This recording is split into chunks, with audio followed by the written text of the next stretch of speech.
बिहार के तमाम ग्रामीण चिकित्सक होली की सारी शुभकामनाओं के साथ आप लोगों का हार्दिक अभिनंदन अरविंद पंडित करता है। साथ ही साथ 38 जिला के जितने भी कन्वेनर हैं उनको भी अरविंद पंडित का नमस्कार। और मुझे एहसास है कि आप लोग शांतिपूर्ण होली पर्व को मनाएंगे। जितने भी अच्छाइयाँ हो होली पर्व के बाद लाने का कोशिश करें और बुराइयां को होलिका दहन के दिन उसे जलाने का प्रयास करें, क्योंकि लड़ाई में दम देना होगा और अपनी मांग को भी मनवाने के लिए सोचना होगा।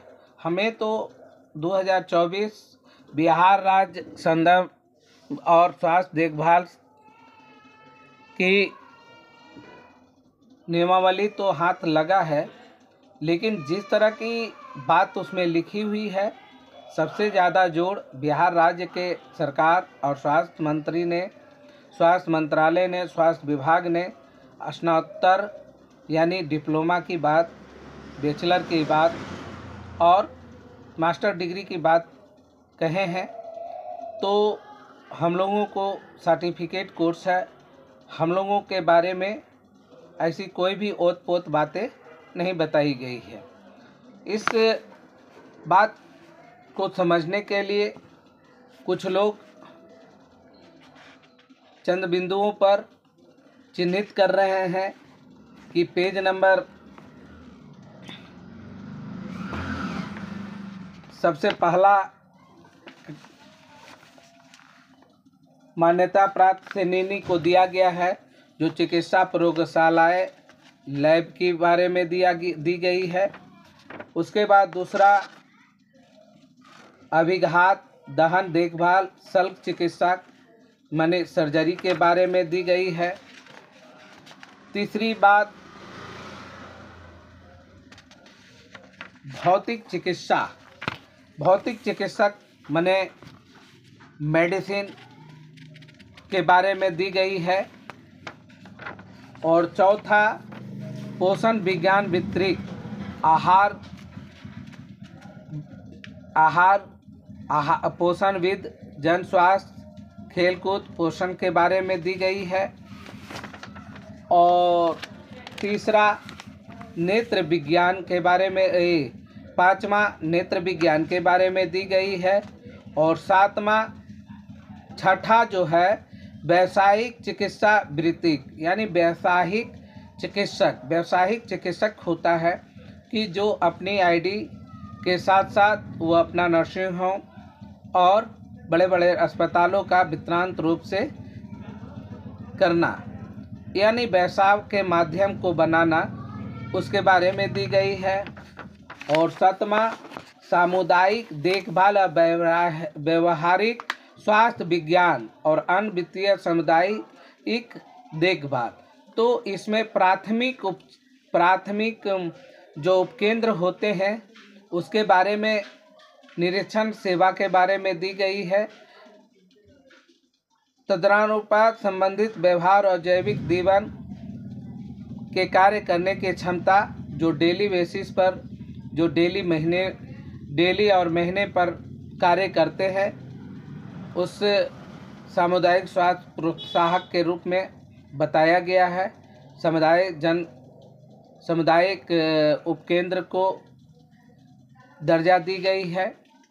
अब इसी के अनुवर्ती में मामला प्रबंधक बुनियादी निवारण स्वास्थ्य देखभाल और गृह निरीक्षण विशिष्ट समुदायों का प्रदान करता है।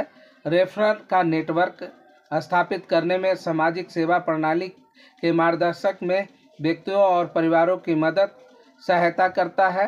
तो ये हमारे क्षेत्र में पंचायत स्तर पर जो हॉस्पिटल होगा, सामुदायिक स्वास्थ्य केंद्र प्रखंड लेवल पर, अनुमंडल लेवल पर, जिला लेवल पर रहेगा, जो प्राथमिक उपचार करके उसे आगे अग्रसर करने के, मान लीजिए उस चीज़ को समझने नाकामी हो रही है तो विशेष स्पेशलिस्ट बड़े बड़े संस्थान जो हैं वहाँ रेफर करने की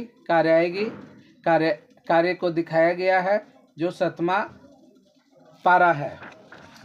और 8वां पारा में है विकिरण चिकित्सा विज्ञान इमेजिंग, एक्सरे टेक्नीशियन, नाभिकीय औषधि और चिकित्सा प्रौद्योगिकी वित्तीय, जो इमेजिंग और चिकित्सा प्रौद्योगिकी वित्तीय के ऐसे व्यक्ति को शामिल है जो बीमारियों की निदान और उपचार के लिए शारीरिक संरचना की प्रतिकृति रूप प्रस्तुत करने के लिए है।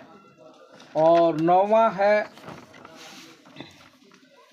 जैविक विज्ञान, जैव विज्ञान, जैव चिकित्सा अभियंता, जिसको कहते हैं कि सह चिकित्सक और सह चिकित्सक सहायक वह व्यक्ति है जो रोगी की देखभाल में सहयोग के लिए बुनियादी और प्रशासनिक कार्य को पूरा करता है।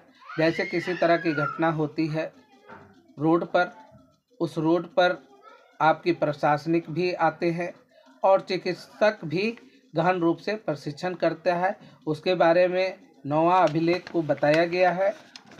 साथ ही साथ 10वां है स्वास्थ्य सूचना प्रबंधक और स्वास्थ्य सूचक। स्वास्थ्य एवं सूचना प्रबंधक वह व्यक्ति है जो चिकित्सा सुविधा के अन्य स्वास्थ्य देखभाल करते हैं, जैसे आशा हो गई, ममता हो गई, टीकाकरण करने वाले हो गए, ऐसे लोगों को संज्ञा दी गई है। और सबसे बड़ी मूल्यवान बात है कि व्यवस्था के स्वास्थ्य अभिलेख प्रक्रिया संग्रहण की पुनः प्राप्ति को विकसित, लागू और मूल्यांकन करता है ताकि कानूनी, वित्तीय, नैतिकता और स्वास्थ्य सेवा वितरण की प्रशासनिक अभिलेख का संग्रहण आवश्यकताओं को पूरा किया जा सके। स्वास्थ्य देखभाल उद्योग की संख्यात्मक कूट लेखन प्रणाली के अनुरूप स्वास्थ्य आवश्यकताओं और मानकों के लिए रोगी के रिपोर्ट की जानकारी को संसाधित और संधारित और संकल्पित किया जा सके। इसी को कहते हैं नैदानिक कोडर, कूट लेखक, चिकित्सा सचिव और चिकित्सक प्रतिलिपि। जो भी हमारे अर्थव्यवस्था या हमारे चिकित्सक के दरमियान कोई भी कार्य होता है, किसी तरह का हमें प्रबंधक होता है, उसकी देखरेख के लिए ये पारा दिया गया है। इन्हीं सारी बातों को लेकर मैंने प्रकाश डाला और यही बात कहूँगा कि ग्रामीण चिकित्सक जब तक वो पूर्ण रूपेण स्वस्थ क्षेत्र में अपने आप को शामिल की प्रक्रिया को न देखते हुए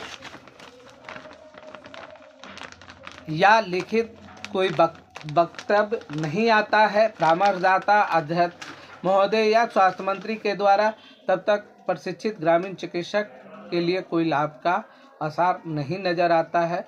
लेकिन जिनकी जो सोच है वो अपनी सोच के साथ आगे की कार्रवाई करते रहें, सोचते रहें। लेकिन मैं बार बार यही बात कहूँगा कि एक मंच पर सभी ग्रामीण चिकित्सक को आना अनिवार्य है। इसी अनिवार्यता को समझते हुए अपनी लड़ाई को भी जोर देना है। और भी जो कार्य हम लोगों को देखा गया तो कोर्ट के माध्यम से भी हो या विचारात्मक हमारे माननीय मुख्यमंत्री जी हों, परामर्शदात्री हों, स्वास्थ्य विभाग हो, ऐसी कोई भी सकारात्मक पहल नहीं दिखाया गया जिसे प्रशिक्षित ग्रामीण चिकित्सकों को किसी न किसी रूप में देखा जा सके। इन्हीं चंद शब्दों के साथ मैं कहूँगा कि बिना टेंशन लिए हुए होली का पर्व खुशी खुशी मनाने का काम करें। इन्हीं सारी बातों को लेकर मैं पुनः अपनी बात को बयान करता हूँ। नमस्कार और धन्यवाद।